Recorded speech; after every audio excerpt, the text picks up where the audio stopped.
그렇게도 무더웠던 그 시간들이 하루아침에 서늘해져 버렸습니다.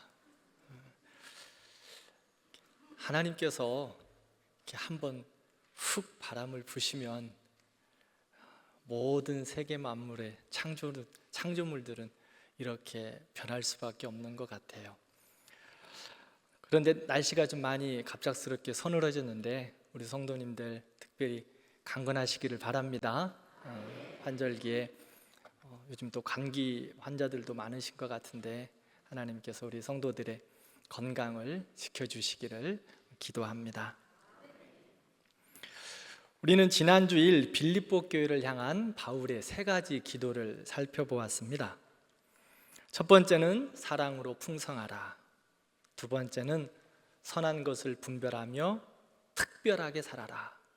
세 번째는 의의 열매를 맺어 하나님의 영광과 찬송이 되어라 라고 기도합니다. 지금 바울은 어디에 있습니까? 지금 바울이 어디에 있어요? 로마 감옥에 있습니다. 빌립보서는 옥중에서 쓴 바울의 편지입니다. 빌립보서의 말씀을 들을 때 꼭 기억해야 될 것은 지금 바울은 감옥에 있구나 이것입니다. 바울은 로마에 가고 싶어 했습니다. 로마서 1장 15절에 보면 나는 할 수 있는 대로 로마에 있는 너희에게도 복음 전하기를 원하노라. 바울은 반드시 로마에 가서 복음을 전하기 원했어요. 이런 열망을 가진 바울에게 로마에 갈 수 있는 기회가 쉽게 열리지는 않았습니다. 바울이 3차 전도 여행을 마치고 예루살렘 교회를 방문하려 합니다. 제자들과 모든 사람들이 바울이 예루살렘 교회에 가는 것을 막았습니다. 왜냐하면 유대인들이 바울을 죽이려고 특공대까지 준비하고 있었기 때문입니다. 바울이 예루살렘에 그럼에도 불구하고 올라갑니다. 그래서 예루살렘이 혼란이 일었어 유대 총독이었던 벨릭스가 바울로 인해 예루살렘에 혼란이 일자 그를 감옥에 가두었습니다. 바울은 로마 시민권을 가졌기에 나는 가이사에게 가서 재판받기를 원한다라고 요청하여서 바울이 로마로 이송되게 됩니다. 바울은 복음을 전하기 위해 로마로 가려고 했는데 오히려 죄수의 몸이 되어 로마에 가게 되었고 감옥에 갇히게 되었습니다. 그가 생각하고 준비했던 것과는 전혀 다른 모습으로 로마에 도착했습니다. 아무런 잘못도 없이 복음을 전하다가 감옥에 갇혔는데 바울의 그 마음이 어땠을까요? 그런데 사도 바울의 고백을 보면 나는 기뻐하고 기뻐한다라고 말합니다. 지금 바울은 로마 감옥에 있습니다. 그런데 한숨과 탄식이 아니라 기뻐하고 기뻐한다라고 고백합니다. 바울이 감옥에 있으면서 기뻐하고 기뻐할 수 있었던 이유가 무엇일까요? 12절을 보면 그에 대한 답이 있습니다. 우리 함께 12절 말씀을 읽겠습니다. 형제들아, 내가 당한 일이 도리어 복음 전파의 진전이 된 줄을 너희가 알기를 원하노라. 아멘. 바울이 당한 일은 감옥에 갇혀 있는 겁니다. 자유를 잃었습니다. 가장 어렵고 힘든 환경에 있는 것이 바울이 당한 일입니다. 또한 그의 미래를 예측할 수 없습니다. 바울이 로마에 가서 복음을 전하고 싶었지만 지금 바울이 감옥에 갇혀 있는 이런 그림을 원했던 것은 아닙니다. 바울은 소망이 없어 보입니다. 어려움입니다. 고통입니다. 고난입니다.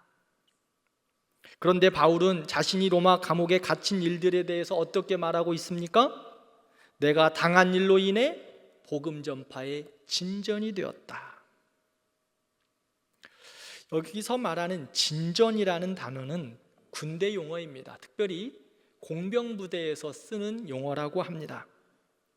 우리말로 풀이하면 일이 진행되어 앞으로 전진하다라는 의미입니다. 혹시 이곳에 공병부대 출신 계십니까? 공병부대는요, 건설, 건축, 토목, 이러한 건설에 대한 모든 일들을 군대에서 담당하는 부대입니다. 우스갯소리로 공병부대는 총을 들고 다니는 것이 아니라 삽을 들고 다닙니다. 공병부대는 경례를 할 때 받들어 총 해야 되는데 받들어 삽 이렇게 경례한다고 합니다. 우스갯소리죠. 그런데 공병부대를 우습게 보면 안 됩니다. 그들이 없으면 앞으로 나갈 수가 없습니다.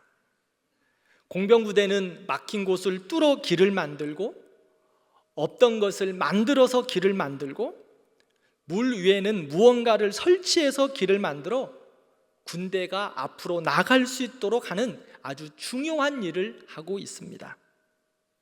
진전이 되었다는 것은 공병대가 길을 놓고 그 길로 군사들이 지나간다는 것입니다. 전쟁의 승기를 잡아서 앞으로 나아가야 할 때 공병부대는 길을 만들어 전진하게 합니다. 그래서 공병부대는 진전, 전진, 앞으로 나아가기 위해서 반드시 필요합니다. 그래서 군인들은 공병부대가 진전한다 이렇게 이야기하면 이제 승기를 잡았구나, 이 진전이라는 단어를 들으면 무슨 뜻인지 알고 있습니다. 빌립보서 강해를 시작하면서 빌립보 지역이 어떤 곳인지 말씀드렸습니다. 기억하시나요? 빌립보 지역은 로마의 황제 오타비아누스가 빌립보의 전쟁에서 승리한 군인들과 또 퇴역한 군인들을 그곳에 정착시켰습니다. 그곳은 승리에 대한 자부심이 가득한 군인들로 가득했습니다. 군대 이야기만 나오면 하루 종일 이야기해도 시간이 부족할 것입니다. 군대에서 남자들은 축구한 이야기만 하면 시간 갈 줄 모릅니다. 그런데 빌립보는요, 전쟁에 참여한 군인들이었습니다. 그러기에 얼마나 많은 이야기를 할 수 있었겠습니까? 그들은 여전히 군대 정신이 살아 있습니다. 6.25에 참전한 노병들이 이러한 전쟁에 대한 모임들, 또 축하 행사들에 모여서 딱 격려하는 것들을 한번 보십시오. TV에 그분들의 격려하는 모습들을 보면 아주 나이가 많이 드셨지만 격려할 때는 정자세를 바르게 하고 격려하는 모습들을 볼 수 있습니다. 이렇듯 빌립보에 살고 있었던 많은 사람들도 여전히 군대 정신이 살아 있습니다. 그래서 그들에게 진전, 이 단어는 너무 익숙한 겁니다.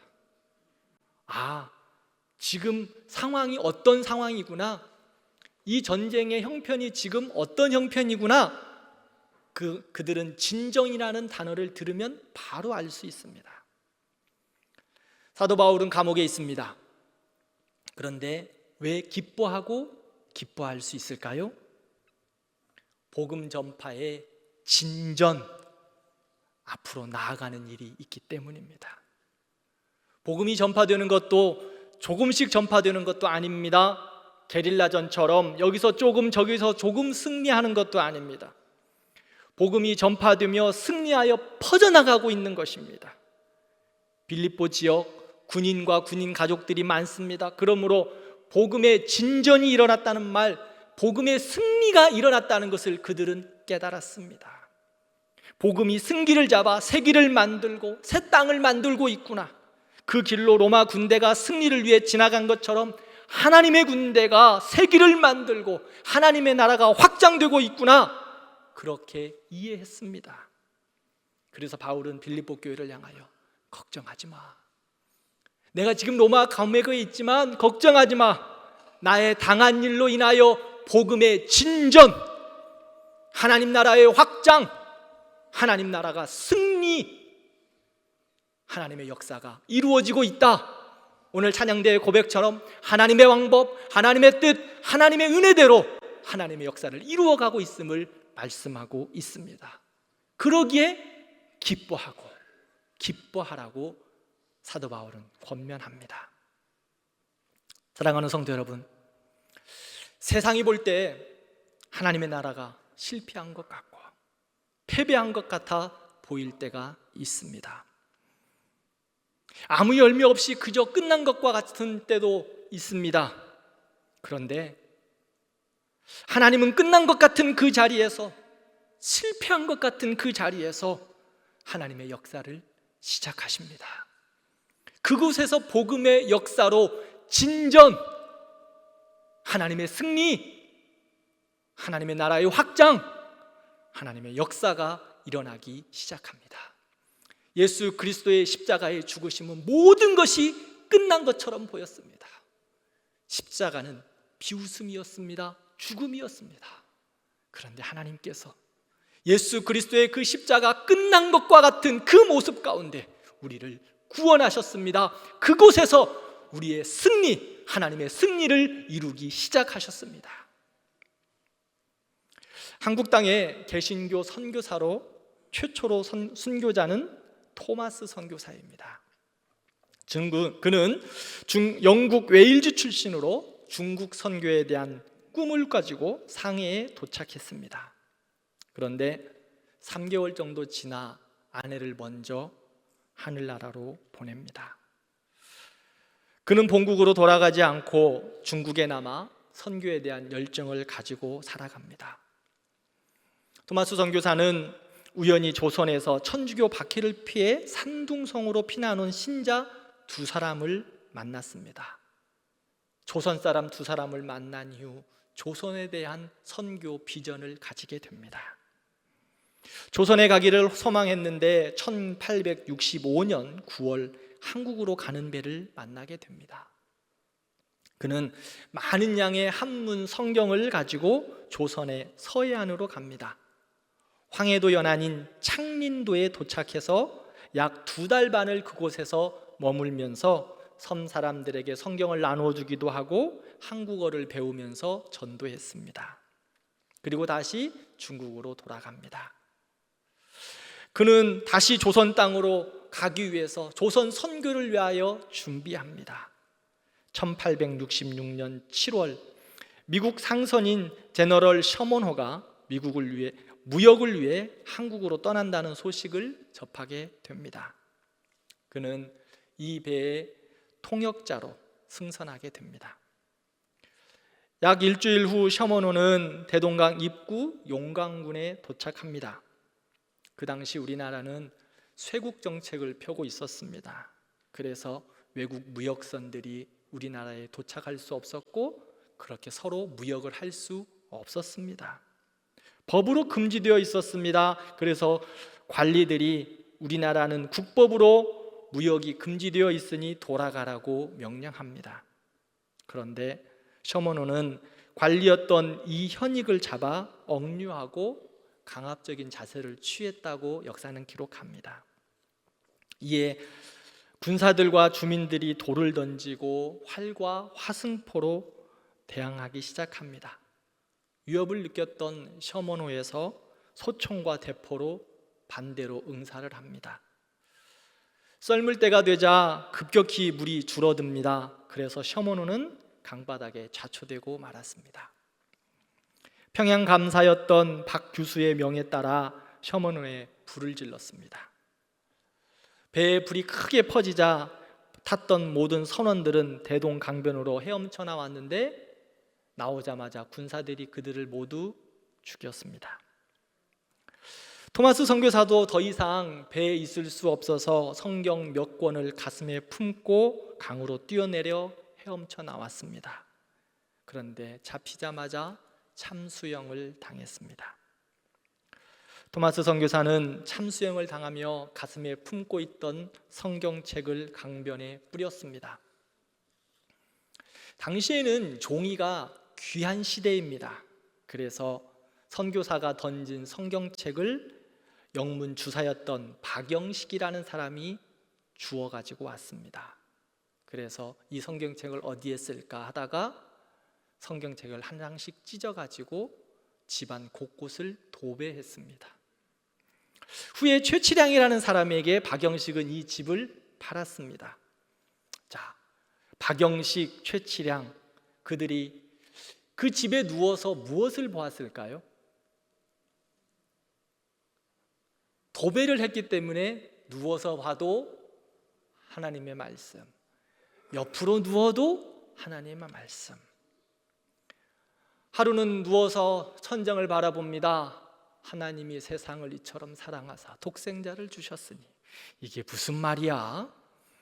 하루는 벽을 보고 누웠습니다. 내가 온 것은 죄인을 불러 생명을 얻게 하고 더 풍성히 얻게 하려 합니다. 하루는 다른 쪽으로 누웠습니다. 회개하라, 천국이 가까웠느니라. 하나님의 말씀은 구원에 이르게 하는 능력이 있습니다. 그들은 말씀으로 인하여 예수님을 믿게 되었습니다. 이 집은 널다리꼴 교회가 되었습니다. 그 지역이 아마 지명이었던 것 같아요. 널다리꼴. 그런데 이 교회가 나중에 이름을 장대현 교회라고 바꾸었습니다. 장대현 교회, 어디서 많이 들은 익숙한 이름이지요? 장대현 교회는 평양 대부흥 운동의 시발점이 되었습니다. 또한 토마스 선교사를 죽인 박충권은 안주교회의 영주가 되었고, 여관집 주인 최치량은 평양의 초대교회 장로가 되었습니다. 토마스 선교사, 허무하게 죽은 것 같지만 선교사의 피는 한국 교회의 초석이 되었고, 복음 전파의 진전을 이루었습니다. 토마스 선교사, 아무것도 해보지 못하고 낭비하는 인생을 살았던 것처럼 보입니다. 26살에 제대로 한국 땅에 밟아서 복음도 전해보지 못했던 토마스 선교사. 그런데 그를 통하여 복음의 씨앗은 심겨졌고 열매를 맺었습니다. 그렇게 선교를 받았던 조선이 이제 세계 선교를 감당하는 두 번째 나라가 되었습니다. 그리고 세계 선교를 마무리하자고 열방을 향해 복음을 전파하고 있습니다. 사랑하는 성도 여러분, 하나님은 약한 자를 들어 하나님의 역사를 이루시고 복음의 진전을 이루게 하십니다. 오늘 장로님 기도하신 것처럼 작은 자가 천을 이루고 약한 자가 강국을 이루게 하시는 하나님의 역사가 이곳에 있는 것입니다.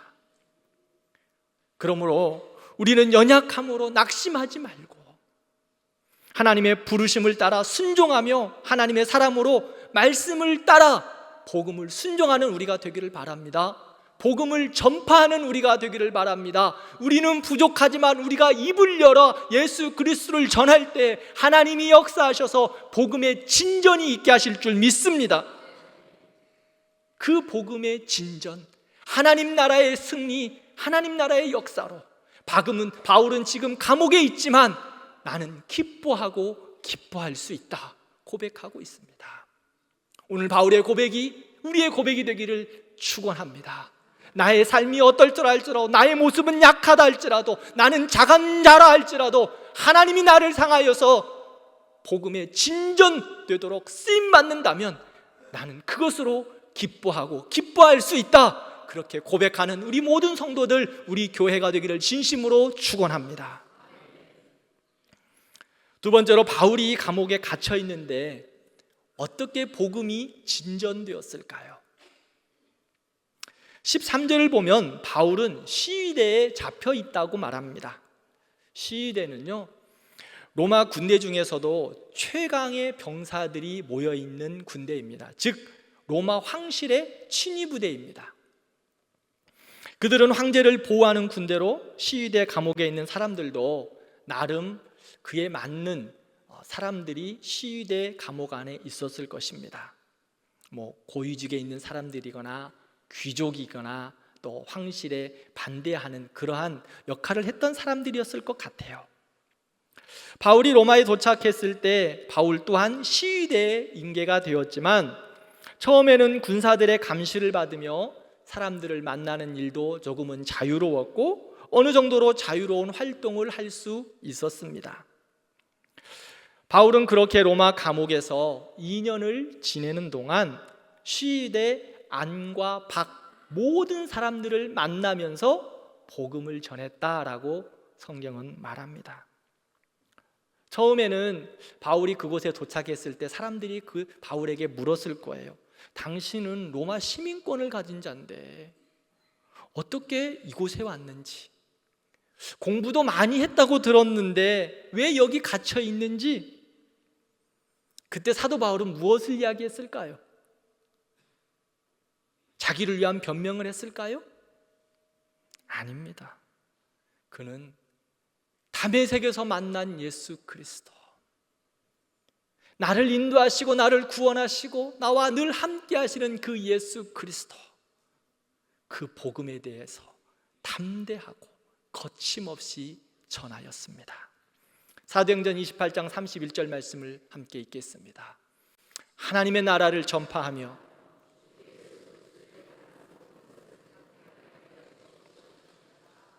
아멘. 사도 바울은요, 누구를 만나든지 어떤 환경에서든지 담대하고 거침없이 복음에 대해서, 예수님에 대해서 전했습니다. 바울은 로마인이었기 때문에 재판 결과가 나오기까지 어느 누구도 함부로 할 수 없는 상황이었습니다. 그래서였을까요? 그가 2차 감옥 생활에서는 로마의 지하 감옥에 갇혔어요. 지하 감옥은 그 역사서를 보면 그 로마 감옥에 갇힌 죄수들은요, 로마 감옥을 지키는 그 군사들과 함께 머물러 있었던 거예요. 함께 체인을 묶고 어디 도망가지 못하도록 같이 있는 거예요. 자, 바울이 로마 감옥에서 체인을 함께 묶고 있는 그 병사에게 무엇을 했을까요? 바울이 무엇 했을까요? 아마 3교대, 4교대를 하지 않았을까 그런 생각도 들어요. 어떤 역사는 보면 3교대 한 걸로 기록되어 있는데, 올 때마다 체인을 묶고 함께 앉아 있었던 병사에게 바울은 담대하고 거침없이 예수 그리스도에 관하여서, 나를 만난 예수 그리스도, 나를 구원한 예수 그리스도, 나와 함께하고 있는 예수 그리스도, 그분에 대해서 담대하고 거침없이 전했습니다.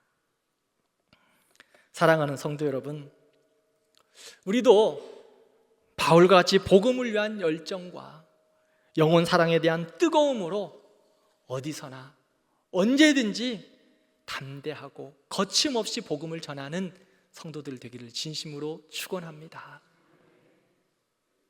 그 다음의 역사는 하나님이 하시는 거예요. 우리의 입을 다물지 말고 어떤 환경, 어떠한 모습이라 할지라도 약한 자가 강국을 이룬다고 하신 하나님의 말씀을 듣고, 내가 약하고 부족하지만 복음을 위하여서는 부끄러움 없이 담대하고 거침없이 전하여서 하나님의 영광이 될 때 하나님께서 우리에게 기뻐하게 하실 줄 믿습니다. 또한 바울이 감옥에 갇혀 있는데 어떻게 복음이 진전되었을까요? 바울이 로마 감옥에 잡혀 있을 때 두 종류의 부류가 생겨났습니다. 한 부류는 바울이 복음 때문에 갇힌 것을 보고, 사도 바울이 감옥에 갇혀 있으니까 우리가 더욱 열심히 복음을 전하자, 우리의 사도였던 바울 선생이 지금 감옥에 있으니까 나라도 더 열심히 해야 되지 않을까, 그런 사람들이 생겨난 거예요.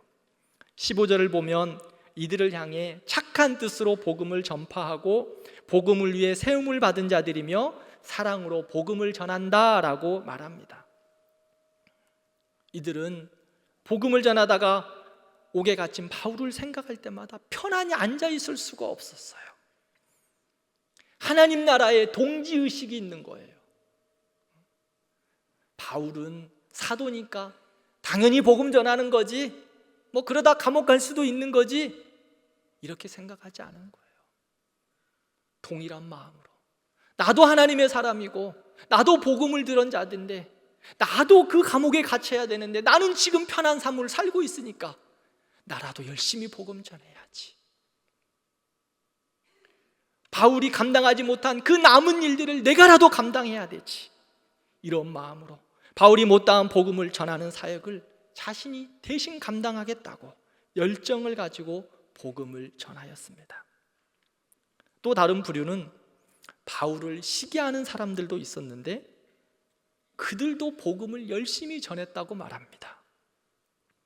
그 당시 바울을 시기하고 투기하여 괴롭게 했던 사람들이 상당히 있었던 것 같아요. 바울을 통해 교회가 세워지고 복음의 역사가 나타나자 자신들이 인정받지 못하는 것과 소외받는 것에 대한 위기감을 느끼고 바울을 시기하기 시작했습니다. 못된 마음이죠. 그래서 이유 없이 바울을 헐뜯고 비방하고 낙심하게 만들고 힘들게 했습니다. 서신서를 살펴보면 바울이 이러한 시기하는 사람들 때문에 마음이 너무 아픈 적이 한두 번이 아니에요. 서신서에 똑같이 예수 믿고 있는데 복음 전하는 사람인데 바울을 시기하는 거예요. 자기의 자리를 뺏었다고, 자기는 인정받지 못하고 바울이 더 인정받는다고 시기하는 거예요.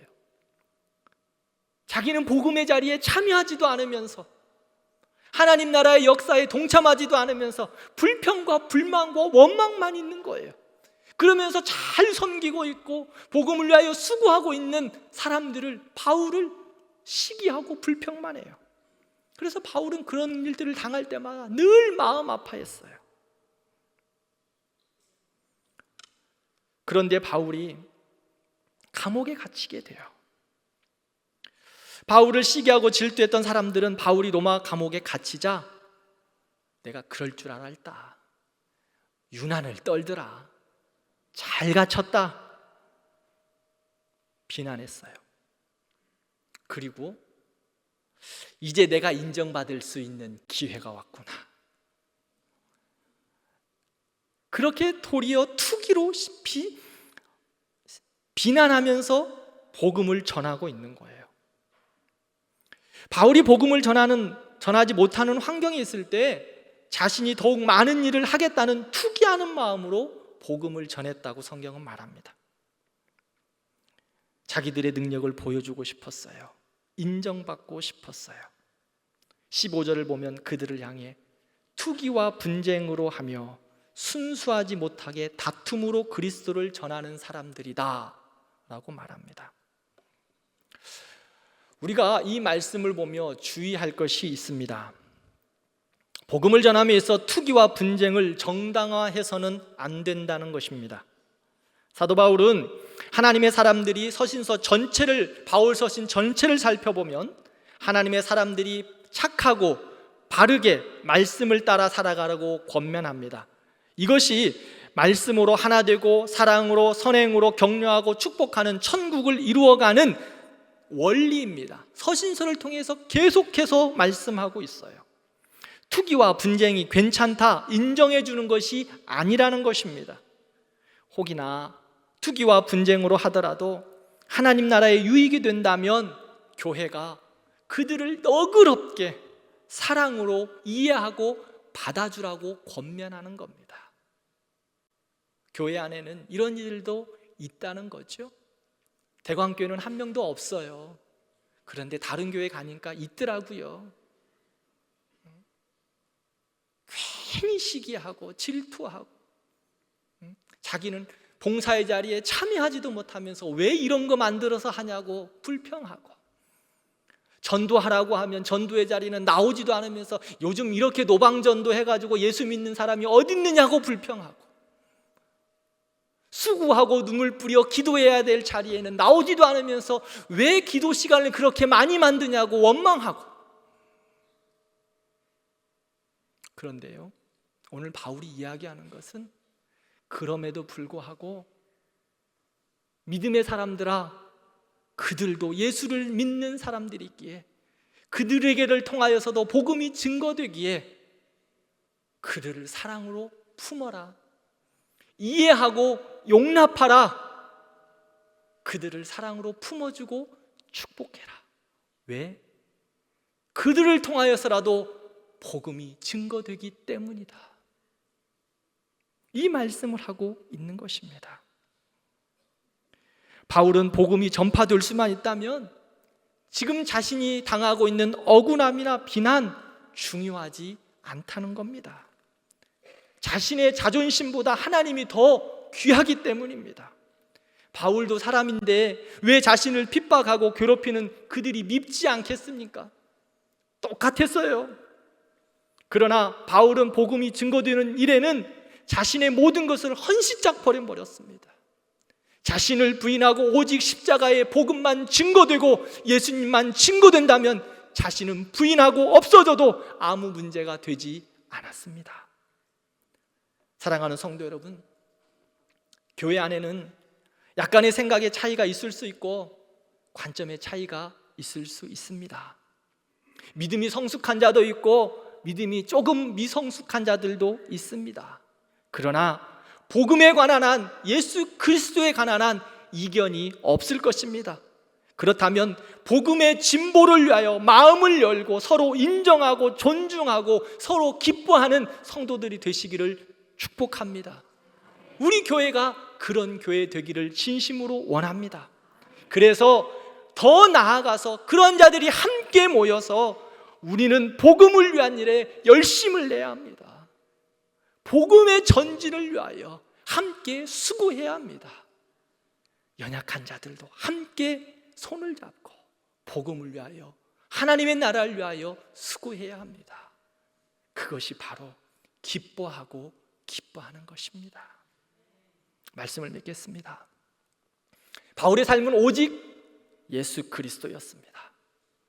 좋을 때든지 어려울 때든지 슬플 때든지 기쁠 때든지 오직 예수님만 드러나기를 원했습니다. 왜 그랬을까요? 바울은 그의 삶 속에서 가장 복된 것이 다메섹에서 예수님을 만난 일이에요. 그리고 바울은 그의 삶 속에서 가장 잘한 일이 무엇일까요? 예수님을 주로 섬기고 복음을 위하여 수고하고 충성하는 것입니다. 사랑하는 성도 여러분, 우리의 인생의 삶 속에서 가장 잘한 일, 가장 복된 일이 무엇인가요? 사도 바울의 고백처럼 내가 예수님을 만난 것이 나의 인생에서 가장 복된 일이다 고백하는 우리 성도들 되기를 바랍니다. 사랑하는 성도 여러분, 여러분들의 인생의 삶 속에서 가장 잘하는 일이 무엇일까요? 사도 바울의 고백처럼 내가 예수님을 섬기고 복음을 위하여 살아가는 것, 복음의 진전을 위하여 살아가는 것, 그것이 나의 인생의 삶 속에서 가장 잘한 것이다 고백할 수 있는 우리 성도들 되기를 축원합니다. 그래서 우리의 수고와 눈물을 통하여서 지금은 미약하고 작아 보이지만 아름다운 복음의 진전, 열매, 승리가 있기를 진심으로 축원합니다. 그 열매들을 보면서 우리도 함께 기뻐하고 기뻐하며 하나님 나라를 소망하는 우리 성도들 되기를 축원합니다. 우리 평생에 가장 복된 것은 예수님 만난 것입니다. 그리고 우리 평생에 가장 잘하는 것은 예수님을 주로 섬기고 복음을 전하는 것입니다. 그것이 우리의 기쁨이요 우리의 영광이 될 줄 믿습니다. 함께 기도하겠습니다.